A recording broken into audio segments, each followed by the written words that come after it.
Tuh udah aus. Yap, gue itu suka gerak. Nah, mungkin di antara teman-teman semua istilah bruxism atau gemeretak gigi ya pada saat tidur itu udah nggak awam lagi ya. Nah, itu anak-anak kadang ada yang kena bruxism ya, masih kecil. Tapi biasanya banyak yang ketika udah dewasa tuh hilang dengan sendirinya. Nah, tapi banyak juga yang tetap simptomnya tuh berlanjut terus tuh, bruxism itu terus terjadi walaupun udah dewasa. Nah, itu tuh bisa mengganggu kualitas tidur banget ya. Dan itu penyebabnya, salah satu penyebab yang paling umum itu karena stres, karena anxiety ya, karena kecemasan. Itu bisa juga.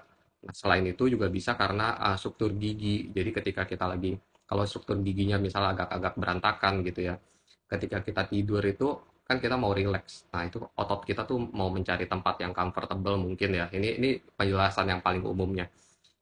Nah, jadi dia gerak-gerak ya, gemeretak-gemeretak gitu. Itu bisa juga karena struktur giginya.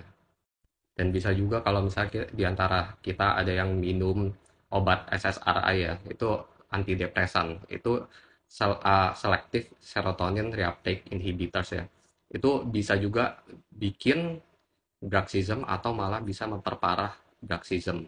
Tapi memang yang penyebab yang umum banget itu memang karena stres ya. Jadi memang kehidupan modern ini kita kelihatannya semuanya serba mudah, serba praktis, tapi sebenarnya kita punya masalah stres ini tuh semakin meningkat gitu loh. Walaupun hidup semakin mudah.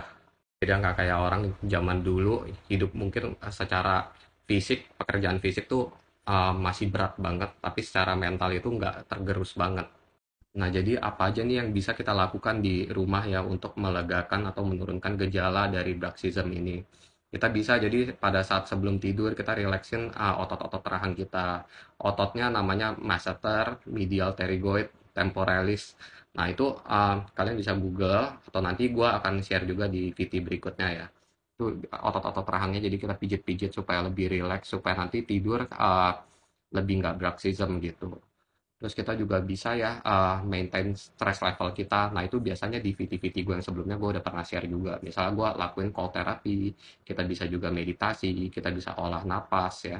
Itu semua tuh bisa menurunkan ya, kita bisa bikin relax vagus nerve kita nih ya. Nah, kalau vagus nerve itu kalau misalnya kita kayak overstimulated, itu tuh kita mode-nya itu bekerja di yang namanya fight or flight, itu aktif sekali. Nah, kalau kita bisa relaxin vagus nerve kita, itu nanti kita bisa berubah mode-nya ke rest and digest. Jadi itu stress levelnya bisa kita maintain banget ya.